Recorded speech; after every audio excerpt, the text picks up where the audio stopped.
Vamos lá, amiguinhos. A nossa aula hoje é sobre polímeros e biomoléculas, não é? Polímeros, olha o nome, poli, não é? Então são macromoléculas formadas pela união de vários monômeros. Então nós temos os monômeros, vão se polimerizar, vão emendando um ao outro, formando essa macromolécula chamada de polímero.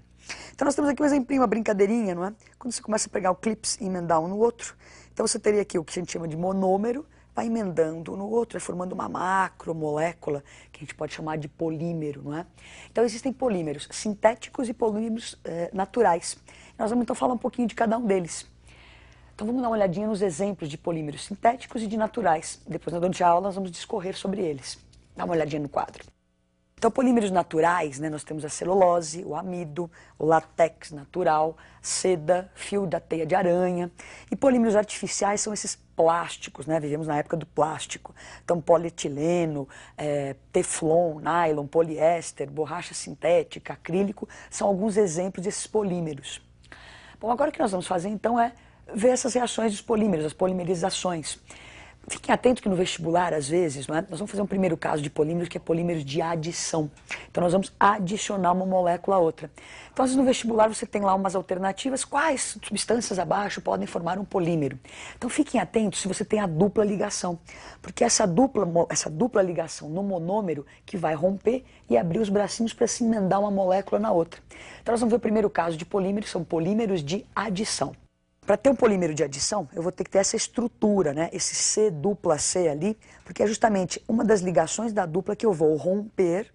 Então, se você olhar no produto, tá ali eu tracejadinho, olha a cor, não é? Então, você quebrou a dupla, sobram valências livres nos carbonos, e eu vou emendar esse C, ligação simples C, várias vezes, olha, N vezes. Então, formando a macromolécula que seria o polímero. Então, vamos primeiro exemplo de polímero de adição.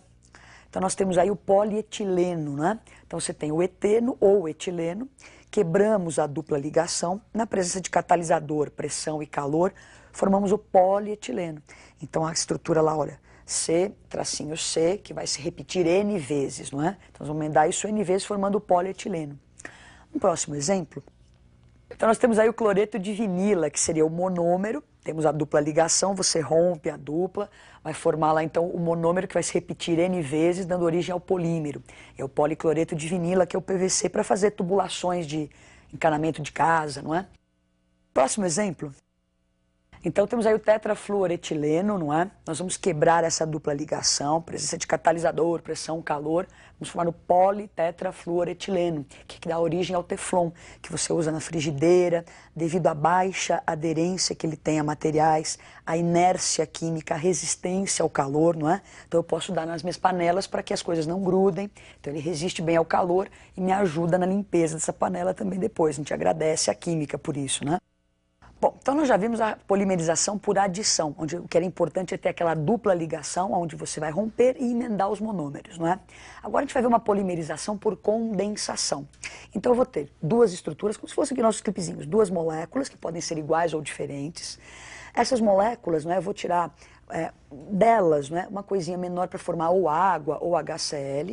Então eu vou pegar essas duas moléculas, retirar uma parte de cada uma delas e vou emendá-las, né, formando o que a gente vai chamar de monômero.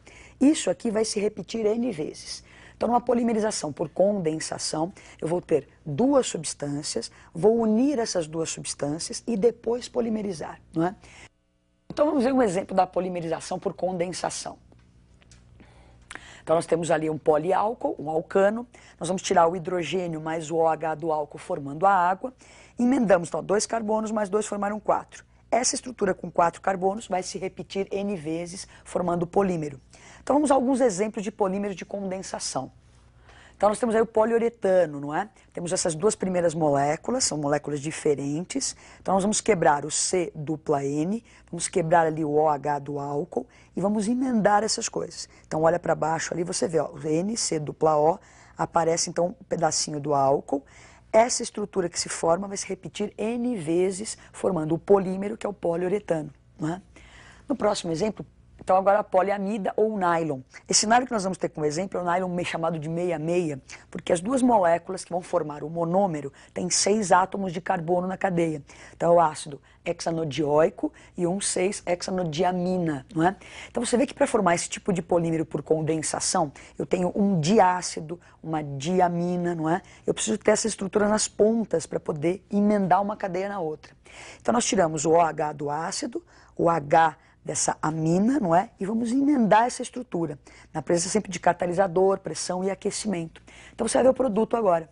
Então aquela estrutura imensa, não é? Esse monômero vai se repetir N vezes, dando origem ao nylon, não é?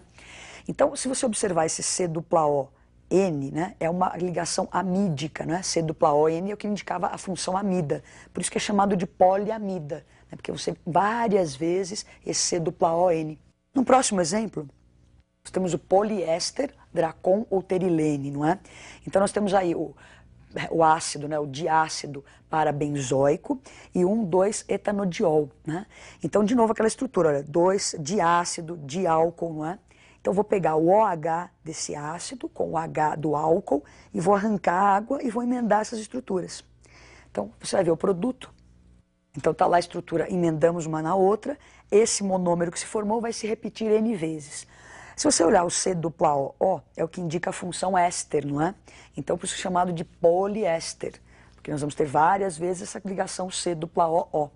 Então, agora nós vamos ver algumas moléculas, algumas biomoléculas, não é? Então, falamos de polímeros sintéticos e vamos aproveitar e falar de biomoléculas e dentro dessas biomoléculas existem alguns polímeros naturais, como celulose, não é?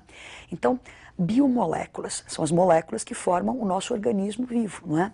Então são lipídios, carboidratos, as proteínas, não é? Então vamos ver um pouquinho de cada uma delas. Então os lipídios são ésteres, não é? Ou triésteres, que são as ceras, os óleos ou as gorduras. Os hidratos de carbono ou carboidratos, ou chamados de glicídios também, são os açúcares simples ou monossacarídeos, como a glicose, a frutose, e os polissacarídeos, como amido, celulose. O que vai acontecer? Agora nós vamos falar um pouquinho de cada um deles. Então, as biomoléculas, né? Moléculas que estão nos organismos vivos. Então, lipídios, carboidratos e as proteínas. Vamos ver os aspectos químicos de cada uma dessas estruturas, né? Porque aspectos biológicos vocês viram em biologia. Então, vamos lá para falar um pouquinho de cada um deles. O que são os lipídios, né? Nós já vimos que os lipídios são aqueles ésteres, não é? Ou triésteres. Então, nós temos os cerídeos, que seriam as ceras, e os glicerídeos, que são os óleos ou as gorduras. Então vamos ver os cerídeos. Então para formar os cerídeos, não é, que são esses ésteres, não é, as ceras, nós temos um ácido graxo superior e um álcool graxo superior. Quer dizer, são cadeias longas, não é? Então nós temos aí o exemplo do ácido palmítico e do álcool melíssico. Então nós vamos emendar, lembra aquela reação de esterificação? Então um ácido mais um álcool vai formar o éster. Nesse caso, o produto então formado, o éster, né, é uma cera, encontrada na cera das abelhas, não é? Então tá aí o éster, que é um cerídeo. Agora vamos ver os glicerídeos, que são aqueles triésteres, não é? Então, glicerídeos, que são derivados do álcool glicerina, ali, ó, do propanotriol, não é? Então eu pego 3 estruturas, 3 moléculas de ácidos graxos, vou unir a glicerina e vou formar o glicerídeo. Então lembra que glicerídeos são óleos ou gorduras. Então são ésteres, triésteres provenientes da glicerina. Então vamos ver alguns exemplos dos glicerídeos, né, os óleos e as gorduras, para você identificar melhor cada um deles. Então os glicerídeos são divididos em óleos e em gorduras. Os óleos, eles são normalmente formados por aqueles ácidos graxos, né, que dão origem, ácidos insaturados. E você vai identificá-los porque são líquidos a temperatura ambiente. As gorduras já são formadas por ácidos saturados e a temperatura ambiente serão sólidos. Bom, vamos ver alguns exemplos então, né? Óleos de origem animal, o óleo de fígado de bacalhau, óleo de capivara. Origem vegetal, nós temos o óleo de amendoim, óleo de oliva, de milho, de soja. Gorduras, né, que são sólidos, então nós temos o sebo, a banha, a manteiga. E de origem vegetal, a gordura de coco, manteiga de cacau. Outra coisa interessante para o seu vestibular, não é? É que a produção de margarina, por exemplo, pode ser feita a partir dos óleos, que são cadeias, né, lembra dos ácidos insaturados, através de uma hidrogenação catalítica, você forma as gorduras, que são cadeias com ácidos saturados, formando a margarina. É assim que se produz margarina, então, por aí.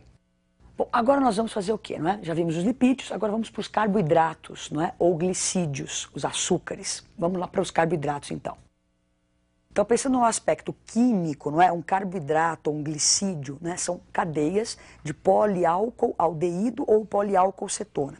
Você tem na sua tela o exemplo da glicose, que é um poliálcool aldeído, não é? Chamada de aldose, ou uma aldo, porque tem o aldeído, hexose, porque são 6 átomos de carbonos nessa cadeia, não é? Então, uma aldohexose. Na próxima tela você tem o exemplo da frutose. Então, olha, carboidratos ou glicídios são esses poliálcool aldeído que nós temos na outra. Agora aqui um poliálcool cetona. Então, a frutose, poliálcool cetona, ou uma cetose, ou uma cetohexose. Então, ceto porque tem acetona, hex porque são 6 carboninhos e ose porque é uma ose, nós vamos ver porque daqui a pouquinho. Então agora nós vamos aprender a classificação dos glicídios, não é? Eles são divididos em oses e osídios. Vamos entender o que são essas coisas todas aí. Olhem para o quadro. Então as oses são os monossacarídeos, elas não sofrem hidrólise e podem ser divididas em aldoses e cetoses. Podem ter até 6 carbonos, né? Como nós tínhamos visto o exemplo da glicose e da frutose. Então são monossacarídeos, não sofrem hidrólise. Isso são as oses. Agora os osídios. Então, osídios são polissacarídeos, né? Esse óligo são vários. Então, os osídios, eles sofrem a hidrólise, justamente, sofrem a hidrólise formando os monossacarídeos, não é? Então, esses osídios podem ser divididos em oligosacarídeos ou em polissacarídeos. Oligosacarídeos são os disacarídeos, é bom que você lembre da sacarose, uma coisa que aparece bastante nos vestibulares, né? Então, sacarose é um disacarídeo, tem os trissacarídeos, e polissacarídeos, amidos, celulose, glicogênio. É bom que você se lembre desses exemplos aí, não é? Agora, uma reação bastante importante que aparece também no nosso vestibular são as fermentações, não é? Fermentação é a produção do álcool a partir de um açúcar. Como estamos falando dos açúcares, vamos ver como é que é uma fermentação, então. Dê uma olhadinha no quadro. Então, a hidrólise da sacarose, pegamos a sacarose, que é um disacarídeo, sofre hidrólise na presença dessa enzima, a invertase, formando glicose e frutose. Isso a gente chama de inversão da sacarose. Na sequência, pegamos essa glicose ou frutose, na presença da enzima chamada zimase, formamos então o álcool, liberando gás carbônico, não é? Agora, para acabar, nós já vimos então lipídios, os glicídios, faltam só os aminoácidos que vão gerar as proteínas. Então, vamos lá, o que são os aminoácidos? Então, nós temos aí os aminoácidos, não é? Então, aminoácidos é um composto de cadeia mista, temos o C-OH que indica a presença do ácido carboxílico e o NH2 derivado de amina, né, amônia. Então, esses compostos aminoácidos são compostos anfóteros. Tem uma parte que é ácida e tem essa parte que é básica. Então, natureza anfótera, anfiprótica, não é? Temos um exemplo aí que é a glicina. Então, a glicina que é um ácido alfa-aminoacético, não é? Então, em biologia você vai falar de glicina, alanina, são esses meninos aí, os aminoácidos, não é? Uma coisa importante dos aminoácidos é que eles formam as proteínas através da ligação peptídica. Isso é muito importante no seu vestibular, não é? Então, você tem um exemplo de ligação peptídica. Tenho 2 aminoácidos. Então, para eu emendar esses aminoácidos e formar a macromolécula chamada proteína, nós vamos tirar o OH do ácido, o H da amônia de uma molécula e vamos emendar isso. Então, na próxima tela você vê o produto disso, né? Olha, esse C-ON, que é a ligação amídica, não é? Formando amida. Então, isso daí, nós temos a formação das proteínas, não é? Então, as ligações peptídicas unem os aminoácidos, formando as proteínas. Bom, então nós aprendemos muitas coisas nessa aula, né? Foi uma aula bem extensa. Dê uma estudada, boa sorte e até a próxima aula.